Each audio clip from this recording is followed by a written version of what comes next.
I think I find it really scary because I think I'm kind of like a control freak when you get on set and suddenly all these new things are emerging and you're running out of time and all kind things are changing and you have to switch a location. I think letting people into the process is so crucial and not trying to feel like I can do the whole thing by myself. Charlie Polinger, it's great to have you on Underexposed. I cannot tell you how much I love this movie, both because I love thrillers and psychodramas, but also because I was a tween swimmer for many years. I spent in indoor creepy swimming pools of that nature amongst kids, just like in this film. So it really struck a chord for me. Thank you for making it, and thank you for being on Underexposed. Yeah, of course. Thanks for having me. For those who haven't seen a trailer for The Plague yet or know what it's about, I wonder if you could set it up for us briefly and let us know what inspired you to write it. I mean, I kind of made a short film that was in like sort of a similar world at like a water polo camp. It's called Sauna. I hadn't really figured out a way to like turn it into a feature length version. And then during COVID, I was staying with my parents. I caught COVID actually, I sort of quarantined to my childhood bedroom, and I was cleaning out all my old stuff, and I found these journals that I used to keep. And there's sort of like one of them that was about I'd written about this experience at a summer camp, like an all boys camp. And there was this game that we had played called The Plague. I don't know if a game is the right way to describe it, but there's this idea of the plague and this one kid that we sort of would make fun of. And we said that he had the plague and he had really bad skin and he was kind of socially awkward. And I was reading about it and reminded about this experience in like a really visceral way. And so kind of like these memories came flooding back, and I kind of took it from there into something that was more fictional, but it was definitely inspired by something very personal at first. This is your first feature, is that right? It is, yeah. Yeah, incredible. I mean, you flouted W.C. Fields' warnings right out of the gate, and you worked with children. And I'm wondering, first of all, how did you find this incredible cast? And two, if you could share some of your secrets of getting such amazing performances out of young actors. Yeah, I mean, I worked with a really amazing casting director, Rebecca Dealey, and she and I felt it was important to like actually get people this age, like 12 to 14-year olds basically, and not try to cast older actors because that was kind of the whole concept. And so to achieve that, we agreed that we had to cast as wide a net as possible. So we basically put out a call for anyone who was interested in auditioning of like, everyone from people who have been leads in television shows to people who had basically never acted before, but who were interested in getting into acting. And anyone who was interested could put themselves on tape. So it ended up being thousands of tapes from people across really like North America, parts of Europe, all over the place. And Rebecca would kind of decide which role to have them read and would sort them and would pick her selects, but we would scroll through all of them and have, different kids read different roles. And so I think part of it was just by having such an intensive process. Kenny, who plays Eli, was kind of miraculously in maybe like the first 10 tapes out of thousands. And we knew pretty much like immediately that he was going to be Eli. We called him back. Callback was incredible and we cast him right away. It took a while to find the perfect Jake, and I actually discovered KO, who plays Jake on Instagram, and saw these videos of him skating and going around New York. You maybe have seen the New York Nico stuff, or just like, his page. It's incredible, and it has been Mhm. for years. And I was lucky enough to discover it. It's like the algorithm really was helping me out at that time, and it showed me these hilarious videos of KO going around New York, and we brought him in to audition, and he was amazing. And so it was different for everyone. They were just already so perfect for the roles, and they were all so dedicated to doing a good job that it kind of made my life easy. And I feel like my biggest thing was to kind of create the environment and create the mood so that they could really just like go for it. And we would just kind of mess around and try different takes and try improv and just try to like make it feel really real and alive and energetic. Mhm. And yeah, to me, that's sort of like the same process I think I would have with any actors. And you shot it on 35 millimeters, so I'm wondering if that did that sharpen everybody's focus, or did it just kind of was it the same as shooting with digital, or different in any Um, interesting ways? no, I'd say that it does sharpen the focus because all of us are so aware that, you know, first of all, you roll out pretty quickly. You only get a few minutes before you have to change the mag, and so and the fact that it's so expensive every time that we're shooting anything. So I Hmm. think that when you would start to call action and you hear it rolling, everyone would really lock in. And that felt kind of, and even just that we would really rehearse things and try to make sure at least that the camera moves and the blocking and everything felt very figured out, even if Hmm. that took a longer amount of time out of the day. And then from there, we would try to just sort of like save the film for just getting to play around with the performances, sometimes even keep it rolling and do it a few times in a row and let it kind of flow into something new Yeah. and just take it until we'd roll out on a roll. And yeah, I think it's totally different and it's definitely more special, I think. Yeah. It's really a high wire act because I think like I would imagine that like working with kids that were maybe not that experienced and getting them to get loose in front of the camera might work at cross purposes with shooting with film, which is like, time is money and stuff, and like those rollouts happen so frequently. So it's really impressive what you were able to pull off. Um, I want to ask about Joel Edgerton and how he got involved in the project. Obviously he plays the coach, he's a producer. I know that he expressed interest initially to direct, which makes a lot of sense because I absolutely love his movie, The Gift. I think there's a lot of like maybe thematic overlap there. Tell me about getting him involved and what he taught you making this movie. Yeah, of course. I mean, it wasn't like it was a some sort of like formal thing where he was sort of like pitching to direct it or anything like that. I think an agent of mine sent him the script, just sort of having a hunch that Joel would respond to something like this. And I think he Hmm. did. I think it really spoke to him. And he asked, "Oh, is someone attached to direct it? Maybe it's something I would be interested in doing." And I was able to meet him and say, "It's really important to me that I'm directing this, but I'm really thrilled that you liked it." And he sort of said, "I totally get it. I'd still love to help you make this movie and be help as a producer, and I could play this role of the coach if you'd like." Um, it was pretty amazing, and I think that Joel,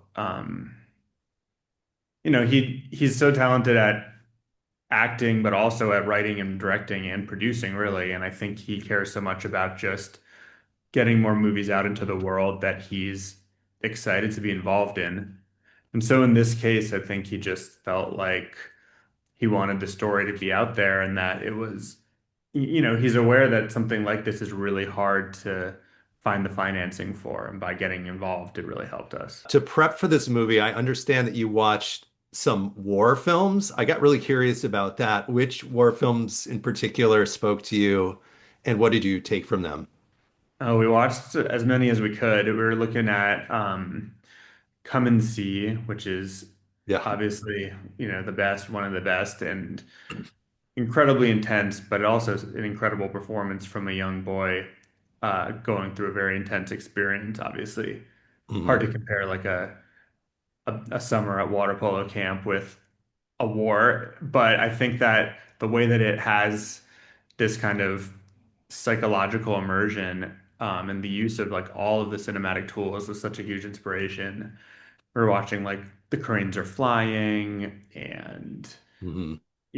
definitely. I mean, really all of them. I mean, Full Metal Jacket, of course, and Apocalypse Now and Platoon. I mean, anything because they have these groups of men in these kind of claustrophobic spaces together where they're going through an intense experience and sort of dynamics form. And so I think pretty much every war film that we could watch was really relevant in some way. Okay, so this movie is set in 2003, which I think is so smart because I think it sidesteps that tendency to blame everything that we're seeing, this casual cruelty and stuff, solely on social media.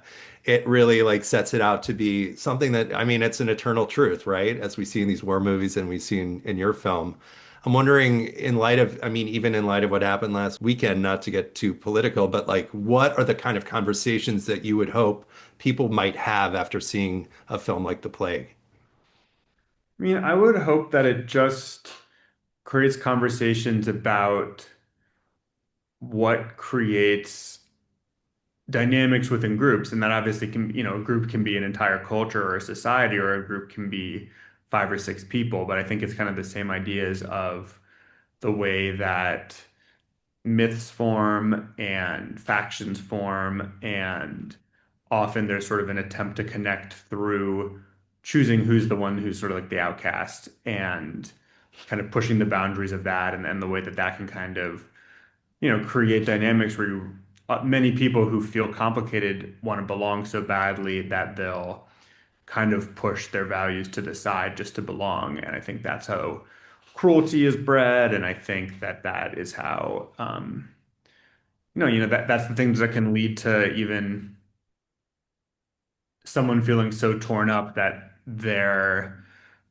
pushed to a kind of like darker place themselves. And I think that all those kind of cycles and patterns to me on a very kind of like individual human level are like um, just really interesting to explore and kind of like get under the hood. And I think that when you look at those, that kind, you zoom out, and I think that that kind of is how you get to these sort of massive political, situations as well. I want to return to the fact that this is your first feature and you've made a number of really nice short films. I've seen some of them, but it's really exceptional because I think a lot of people that are starting out, they excel in certain categories, like they excel at visual storytelling, but maybe like the script writing's like so-so or the performances are neither, kind of middling. And here I feel like you're really, really delivering in all these different categories. And I'm curious, how do you cultivate your skills? What has your journey been like up till here? Did you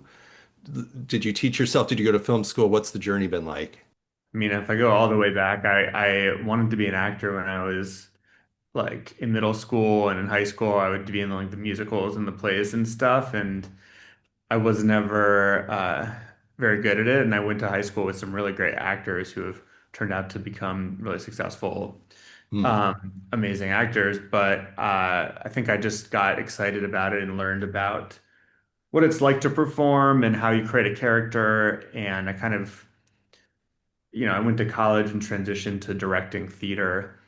And that was really, even after college, I was in New York directing like, very off Broadway productions with, a lot of the times with my friends. But it was just this constant experience of like putting things up on their feet, putting things in front of a small audience, getting to mess around, getting to work with actors. A lot of my friends wrote, new scripts and we would develop them together. And so I think I just got really comfortable with just, I guess, storytelling and blocking and just sort of like, I don't know, getting to really think about the audience and from there I went to film school. I went to AFI.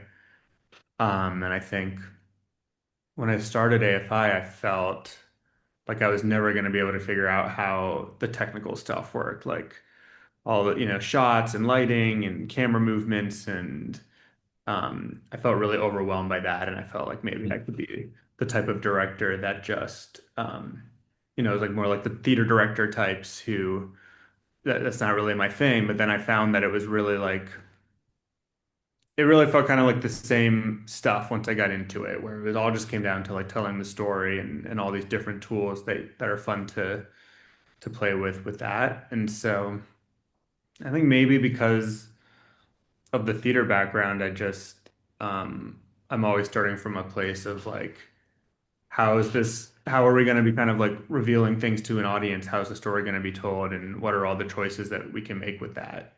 Hmm. But I definitely don't think it was sort of a straightforward pathway. There was many years of just writing scripts and trying to get, shorts made and trying to get different projects financed and a lot of things that just, I don't think were strong enough to go and things that almost went that just didn't end up working out. And it took a long time before I was able to get the plague off the ground.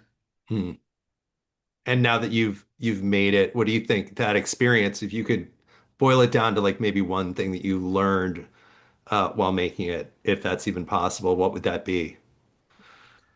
Um, I guess just that it's such a long-term process, compared to a short even that you sometimes you just have to kind of like go with the flow and try to Hmm. trust your instinct moment to moment, knowing that you've thought about this thing for years and done all this preparation. And I think I find it really scary because I think I'm kind of like a control freak when you get on set and you had all these things in your mind and none of them are actually happening that way.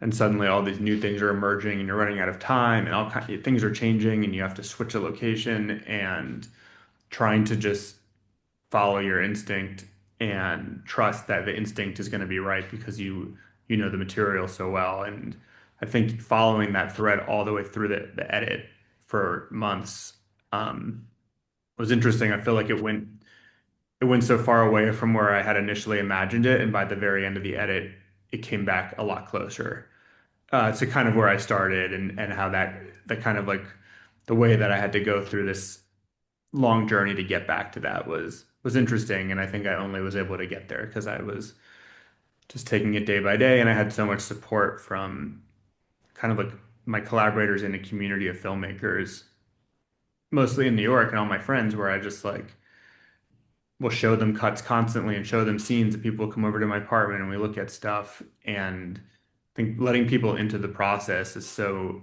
crucial. And not trying to feel like I can do the whole thing by myself and just figure it out.